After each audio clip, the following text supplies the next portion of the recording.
Something I firmly believe in is that everything starts with your mindset, everything starts with your mentality, in football and in life. If you don't have an edge, you can't compete at the highest level, period. Go do something else. We have everything in this room to achieve what we want to achieve this year. Start right now. Dallas Cowboys on 3. Make it loud. 1, 2, 3. Let's go get it, Dallas. Go get it. A jubilant Cowboys locker room at AT&T Stadium on Thursday night after a huge 13-10 win over the New Orleans Saints. And welcome to another edition of the Jason Garrett Show, powered by Reliant Energy. I'm Bill Jones here in the Academy Sports and Outdoor Studios at the Star in Frisco as the Cowboys improved to 7-3 on the season with their 4th straight win on Thursday night over the Saints, snapping New Orleans' 10-game winning streak. And let's kick off this edition of the Jason Garrett Show by heading out to the stadium where Mickey Spagnola is standing by with the head coach. Thanks, Bill, and I am with Cowboys head coach Jason Garrett after a rousing victory on Thursday night against the New Orleans Saints. I don't know how you thought the game was going to go, but it certainly didn't go the way I think most people thought, winning 13-10. Well, a great effort by our defense. Obviously, a prolific offense coming in, and they can beat you so many different ways. They run the ball well. They throw it well. They make a lot of little plays. They make a lot of big plays. The biggest thing we had to do was somehow, some way, play one play at a time in this game and really focus on what we were doing. Play fundamentally sound defense, affect the quarterback. We had to stop the run. We had to have great discipline, not letting them make the big plays in the running game. And we had to be physical and fast and tackle well. And I think we did all those things throughout the game. I thought our offense helped our defense. We had long drives early on in the ball game and really throughout the game that really kept their guys on the sidelines. Not necessarily by intention. The biggest thing we want to do is go execute, and I thought we did that. Bogged down a little bit in the red zone, didn't cash in enough on those drives, but I do think that helped the defense keep the score down throughout the game. You mentioned 2 words there about your defense, physical and fast. I think we've seen that during the season, but I don't know if we've seen it to this extent. Well, we needed to be that tonight, and we talk a lot about being who we are regardless of who the opponent is, and great respect for the Saints and what they can do offensively, but really was about us focusing on us and playing at a high level, and they challenge you a lot of different ways, but if we're going to be sound and fundamentally on top of things throughout the ball game and then show up with our speed and our physicalness, we felt like we had a good chance to slow these guys down and keep the score down. So you did a couple things with Drew Brees that I don't think have been done before. First of all, he started off the game 0 for 4. He's never in his career been 0 for 4 in a game. And this year, you stopped him on back-to-back 3-and-out possessions. Would have never happened. This defense really rose to the occasion. I don't know if DeMarcus Lawrence got him fired up the other day in the locker room, but I don't know if I've seen them play with that much energy and ferociousness like they did affecting Drew Brees. Well, I think that's one of the best things we do as a team, and certainly on defense, is play with a tremendous spirit. And you mentioned DeMarcus Lawrence. He and the other leaders are the guys that carry that torch, and everybody else follows. And it has to happen on all 3 levels of your defense. It starts up front. That was going to be a big challenge for us to control the line of scrimmage, both in the running game and affecting the quarterback. And then the linebackers had to show up in this game. They got a lot of great skill at the running back position, and we needed to make sure that we did a great job tackling in space and corralling those guys. And I think throughout the game, the guys on the back end, on a lot of contested throws, we made the play. We knocked the ball out. We didn't let them finish the play like you're so accustomed to seeing those guys do. So it was all 3 levels of the defense, and I do think that spirit showed up.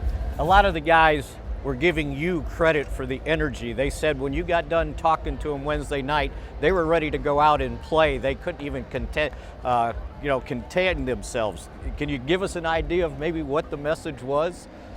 Well, the biggest thing that I try to instill in our team and our coaches try to instill in our team is just the idea that, everything's about us being our best, our absolute best, and playing with conviction and with fight and getting the job done regardless of what the circumstances are. And we have a lot of really young players on our team, and I think they're learning that. The mental toughness, there's going to be a lot of ups and downs over the course of the season. There's going to be a lot of ups and downs over the course of the game. and we're going to be challenged throughout our team throughout this ball game for 60 minutes. So my big charge is encourage them to just be our best, regardless of what's happened.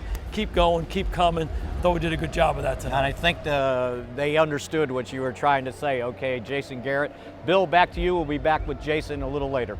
All right, thanks, Mickey and Coach Garrett, and much more with the coach coming up a little bit later here on the Jason Garrett Show. But up next, it's David Moore of the Dallas Morning News. We put some historical perspective on this big win over the Saints. The Jason Garrett Show, presented by Reliant, is brought to you by AT&T. More for your thing, that's our thing. Ford. Ford is the best in Texas. The University of North Texas, proud partner of the Dallas Cowboys. And by Reliant, an NRG company. This segment is brought to you by the Dallas Morning News. Welcome back to the Jason Garrett Show, powered by Reliant Energy here in the Academy Sports and Outdoor Studios at the Star. Bill Jones, now joined by David Moore of the Dallas Morning News, SportsDayDFW.com. Of course, David was at the stadium on Thursday night. 13-10. There weren't very many people. There wasn't anybody who picked a 13-10 final score, not even David Moore, right? I did pick 23, but it was the Cowboys scoring 23 total, and there were 23 points scored in the game. This is, look, I think everyone felt, look, most people, that New Orleans was favored for good reason. They hadn't lost in 11 weeks. We're playing as well as any team in the league. We're leading the league in scoring. And I think that people felt Dallas had a chance to win because of their defense, but I don't think anyone envisioned that the defense would be able to take every single thing away from New Orleans. I think people felt maybe they could stop them at certain points of the game, force them into a few 3-and-outs, but they opened the game with back-to-back 3-and-outs. And New Orleans came into the game only 15 times all season. In the first 11 games that they had a 3-and-out, and then they had the first 2. The tone was set early. DeMarcus Lawrence talked about what they needed to do to win this game, and then they went out and did it. And putting this in historical perspective, recent Cowboys history as far as regular season wins are concerned, it ranks right up there. One that comes to mind was against New Orleans back in 2009, the DeMarcus Ware game, an unbeaten New Orleans team in December. And that one, that was 13-0, and that was Dallas going. And again, DeMarcus Ware, just like DeMarcus Lawrence did Thursday night against New Orleans, went down and was the spark of an inspired defensive performance. But that defensive performance in 2009 didn't come close to equaling what Dallas did in this game. I mean, Drew Brees had 39 yards passing in the first half. The last time he had that few yards was back in 2014 when he was in San Diego. The Saints had 176 yards total offense. That is the lowest output in the Sean Payton era. And I think you want to go back, if you want to look at it from the context of in the time Jason Garrett, his tenure with this club, I think this was the biggest regular season win since you go back to 2014 when the Cowboys went into Seattle and beat the Seahawks the way the Seahawks won championships. What Dallas did last night, what Dallas did Thursday night, I think was comparable to what they did in Seattle in 2014. That was a bit of a launching pad for them as well in 2014. You would expect this to be as well. All right, David Moore of the Morning News, we appreciate it. Going to be interesting as the Cowboys take on the Eagles next week. And up next here on the Jason Garrett Show, Will McClay joins us, and we take a look at some of the unsung stars from the first 3 quarters of this NFL season. This segment was brought to you by the Dallas Morning News. Nobody does sports like Sports Day. Your home for complete Dallas Cowboys coverage. Welcome back to the Jason Garrett Show, powered by Reliant Energy. Now joined by Will McClay as we break down 3 quarters of the way through this season, some of the unsung stars of this season so far. Let's start on the offensive side of the football. And how about wide receiver Noah Brown, who was activated just a few weeks ago and has showed some of the things he can do? Yes, we're going to take a look at Noah, and he's a receiver that does the dirty work. Most guys want to catch touchdowns. He wants to catch touchdowns, but he's willing to do his part. Good on special teams. He's also a good run blocker. You're going to see him come in motion here. Most wide receivers don't want any parts of this. He's going to come inside, and he's going to block the linebacker and allow Zeke to get to the second level. Unselfish play helps make this a big play. We'll see him go in motion here. Inserts into the formation, Big part of what we do is play physical ball. You need a receiver to go make that block and get Zeke to the second level. How about at the center position? Joe Looney has filled in so admirably for Travis Frederick. No question. When you lose an all-pro, you want somebody to step in. Joe's been here. Not only does his play, but his effort and his enthusiasm. You'll see him here. He's 3+. He's going to run probably about 60 yards, make a block at the second level, and lead Zeke into the end zone. Okay, we'll take a look here. Going to go. All right, he's going to show. Now, look at him get out. Look at Big Joe run. Gets a guy. Now he's leading, and he gets somebody to allow Zeke to get into the end zone. I don't know what his 40 time was at the combine, but he was getting down that sideline there. It was still probably 6 flat. All right, how about at the fullback position? You don't see the fullback on the field a whole lot in this league, but Jameez Olawale out of North Texas. He was here as a young guy, and he came back, and we're glad to have him back. Not a lot of people want to play. You're going to see him come in motion, and again, to get to the second level with blocking, now he's going to come in, he's going to seal the linebacker and allow Zeke to follow him. He's also the eyes of the running back and get to the second level where good things can happen. All right, you'll see him come in motion. He's going to come in motion. Now he's going to lead up through the hole, and the key is Zeke sets it up, but now he counts on Jameez to make that block and get to the second level. Some of the little things that make big things happen on offense. How about on defense? One of the big acquisitions during the offseason. Middle of the offseason, the acquisition of Antoine Woods at defensive tackle was big. Yes, we're a one-gap football team, but teams want to run the football. We have to stop the run. The thing I love about Antoine is he's extremely intelligent. He's a hard guy, but he also knows that I'll let these other guys get sacks. I got to get him to third down. We're going to look at him here. They're going to try and get him here. He's going to read the puller. He's going to use his instincts to come and make a play here on the inside to help get them to third down so that we can rush the passer.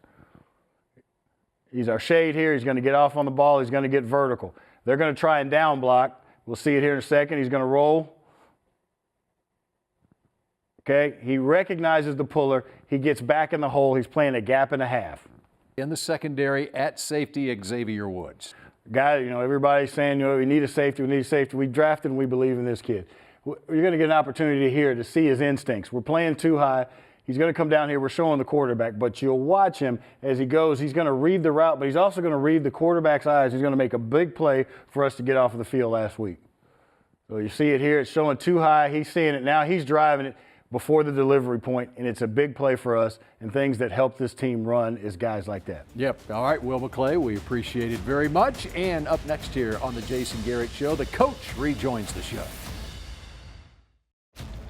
The Jason Garrett Show, powered by Reliant Energy, continues now. I'm Bill Jones here in the Academy Sports and Outdoors studios at the Star in Frisco. After the big win over the Saints on Thursday night, the Cowboys are 7-3 in first place in the NFC East, with the Philadelphia Eagles coming to town next Sunday. Let's check back in with Mickey Spagnola with the coach at the stadium. Thanks, Bill. Jason, let's take you're going to have an opportunity here to take a deep breath. This team has won 4 consecutive games. You go from 3-5 to 7-5. What do you think took place here, and what do you need to do to keep this going? We just got to keep banging away. Life is about a day-to-day proposition, and certainly football is about that too. And I think our team has done a really good job just focusing on the day and preparing the right way each and every day, Wednesday, Thursday, Friday, Saturday, and then go play on Sunday. And I think that's a sign of maturity. I think the most mature teams, the best teams, are able to do that. Again, there's a lot of highs and lows over the course of the season. Lock in on the day, focus on getting better. I think we've done that. We have to continue to do that. I think if you looked at the schedule before the season began, you would have circled this 4 games and said, you got to go to Philadelphia, go to Atlanta, play on a short week against the Redskins, and then come back and play New Orleans. And it was like, can they survive this? Not only did they survive, they thrived through these 4 games. Do you get to sit back at least for a couple days and just smile? Well, we do have a long weekend, back-to-back Thursdays, and now we get the long Thanksgiving weekend break. So I think it gives everybody a chance to heal up a little bit, take a breath. But again, we're in the same spot. We got to come back to work on Monday as coaches and get after it and get ready for this next challenge against Philadelphia next week. So you never really take a deep breath in this game. You focus on the day, you focus on your preparation, getting ready for the next challenge. So when they come back next week, What's your message to them? Kind of that same thing? Yeah. We haven't really accomplished anything yet? Well, we haven't. That's just reality.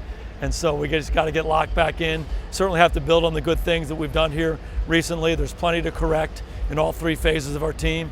And hopefully guys get a little bit refreshed, have a good hard practice on Wednesday, and again, get ready for that next challenge against Philly. Is it almost good, not only from a physical standpoint that you have 9 days here to get ready for the next game, but from an emotional level, these guys were flying pretty high afterwards to let everybody calm down, and maybe when you get back to work early in the week, everybody's settled down and ready to do what you need them to do. Yeah, I think the biggest thing is take advantage of this time that we have. We played a lot of football in a short period of time, and I think our guys took a very professional approach. They took care of their bodies, they got their minds right, they got their spirits right to play 4 games in, I guess, 3.5 weeks. And now we get a chance to take a breath, physically get yourself right over the weekend, but then on Monday we're back at it, getting ready for the next challenge. There's something about the rhythm of a week. Let's get back into that rhythm and get ready for Philly. And I think when you look back at that game, we talked a lot about the defense. Dak Prescott goes 24 of 28. Come on. Mari Cooper does what he does. Zeke, those were 76 yards, might have been the hardest 76 yards I've ever seen. Yeah, hard yards, and they wanted to come in and take Zeke out of the game. A lot of guys were on the line of scrimmage, so we had to win in the passing game. I thought Dak did a really good job with his decision making throughout. We had chances down the field, he took advantage of them. When he didn't, he checked the ball down, he kept the ball moving. And we had some really good drives, sustained time of possession. We were on the field for a long time. Unfortunately, we didn't cash in on a couple of them, but I do think that helped our team. It kept them on the sidelines. It kept our defense fresh. And when they went back out there, they were getting stopped, so it all worked well together. So let's finish this segment like this. That goal line stand was huge, right? They go for it on 4th and a little bit, right? It sure was. And if you think about that sequence, they had some big plays happen for them. And they were driving, they were changing the momentum, and our guys just locked in. Let's play this play. Somehow, some way, let's make this stop. So the 3rd down play was big time. I think it was Jalen Smith flying across the field on the big hit. And then to make the stop on 4th down was really big, and I thought we did a good job offensively coming back the other way. So that sudden change was huge. The stop was big, and really I think it typified how we played defensively throughout the game. I think you're exactly right. Okay, Bill, we'll be back with Jason in a little bit. Yes, still more with the coach coming up on the Jason Garrett Show. It's our Unsung Star of the Week. A 13-10 win over the New Orleans Saints on Thursday night at AT&T Stadium. The Cowboys are 7-3 on the season. I'm Bill Jones. This is the Jason Garrett Show, powered by Reliant Energy. And time now for the Unsung Star of the Week. Mickey is with the coach. Thanks, Bill. So it's time for the Unsung Star in the Thursday night game in the 13-10 win over the New Orleans Saints. Everybody was sung, right? But I thought one of the things you did is you went to a dime defense at times, and Jordan Lewis came in. And he hasn't played that much, but he played in the slot on the dime, had to have somebody stop Kamara. I thought he did a heck of a job, aside from closing the game off with that interception. Yeah, Jordan's a really good football player. And if you watch us over the course of the year, he's made some very significant plays on the ball in games for us. And whether it's punching out or picking up a fumble or whatever that is. And I agree with you. Before the play that was so pivotal at the end of the game, he did a really good job helping us contain 41, who's a great football player. They have a lot of skill on their team, and we needed to have that extra DB out there. And again, he's just a very natural, instinctive player, did his job well, and then the play at the end of the game was one for the ages for me. I don't know how he catches that ball, and obviously it was the biggest play of the game. Evidently, they didn't believe he caught it either. They reviewed it. And by the way, Malik Collins, nice pressure on that to cause Drew Brees to throw it sidearm. Rush and cover working together. There you go. All right, that's Cowboys head coach Jason Garrett. Bill, back to you. What a great choice by Mickey Spagnola. Jordan Lewis, the Unsung Star of the Week, and he only played 8 snaps on defense in that big win over the Saints. That does it for this edition of the Jason Garrett Show, powered by Reliant Energy. We will see you again next week when the Cowboys take on the Philadelphia Eagles at AT&T Stadium. The Jason Garrett Show, presented by Reliant, was brought to you by Ford. Ford is the best in Texas. Bank of America, the official bank of the Dallas Cowboys. Miller Lite, the only beer of the Cowboys. Geico, 15 minutes could save you 15% or more on car insurance. And by NFL Game Pass. You'll never miss a game again. Enjoy full access to coaches' film and game replays from Week 1 to the Super Bowl. Subscribe at DallasCowboys.com/Game Pass. Closed captioning provided by SeatGeek.